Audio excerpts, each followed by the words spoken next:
If you know your history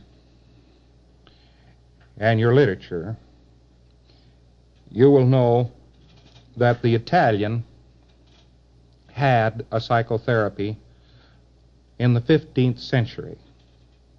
It is mirrored in the Pentamerone of Giambattista Basile and in the Decameron of Boccaccio.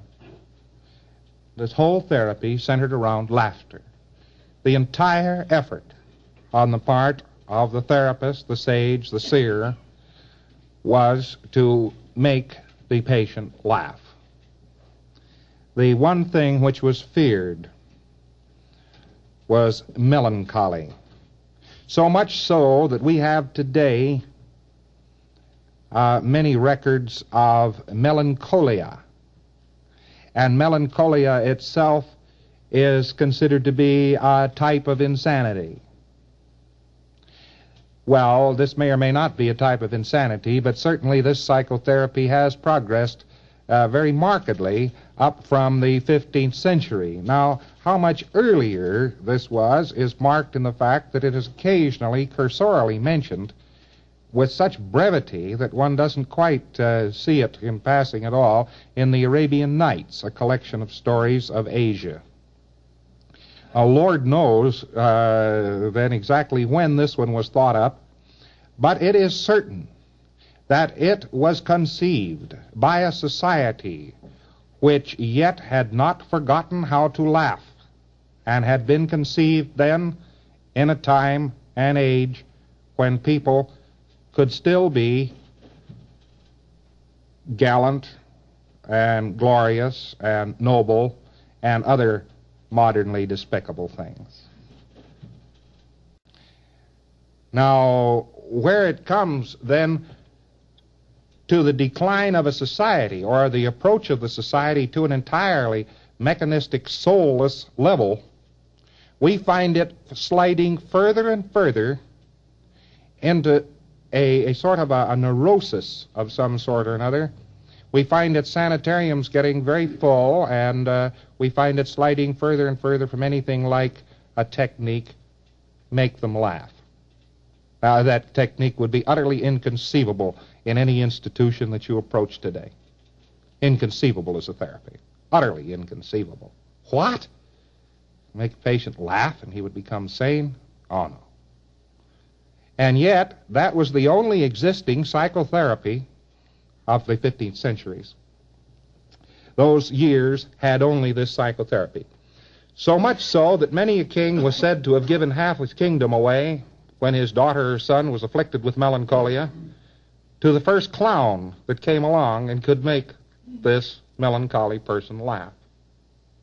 Well, there must be something in this if this was a totality of therapy, and so there is a coordination with laughter and a thetan. An individual can laugh as long as he feels he has some freedom to make nothing out of it. What do you think your pre-clear is doing as he sits there and chews and chews and chews on a lock or a secondary or something of the sort? And he doesn't digest it, even if he can swallow it. He's unable to make nothing out of it. Well, isn't there a simpler mechanism to make nothing out of things than to run this arduous seriousness? Yes, indeed there is, indeed so. To cure him of not laughing. Now, supposing we just use this as an overall process, and we just cured our pre-clear of this condition, not laughing. We cured him of not laughingness. We reassessed our cases that we confront on this basis. Melancholia versus jovialovia.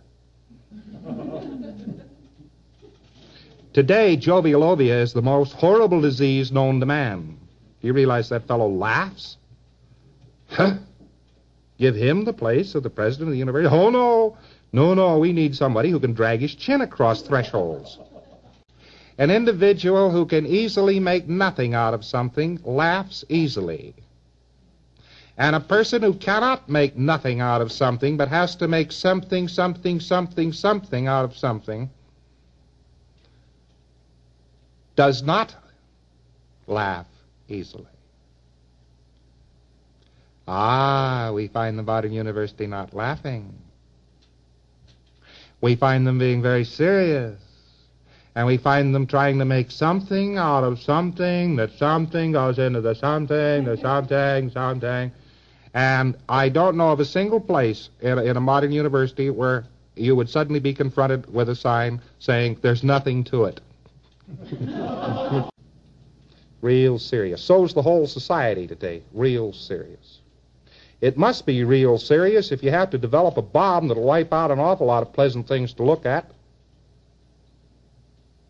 Must be serious if you have such horrible enemies that you can only settle with them by settling the world. That's quite obvious, isn't it? Boy, I tell you, the order of magnitude is really up there in the stars these days. It would take a man who couldn't laugh to launch and explode an atom bomb.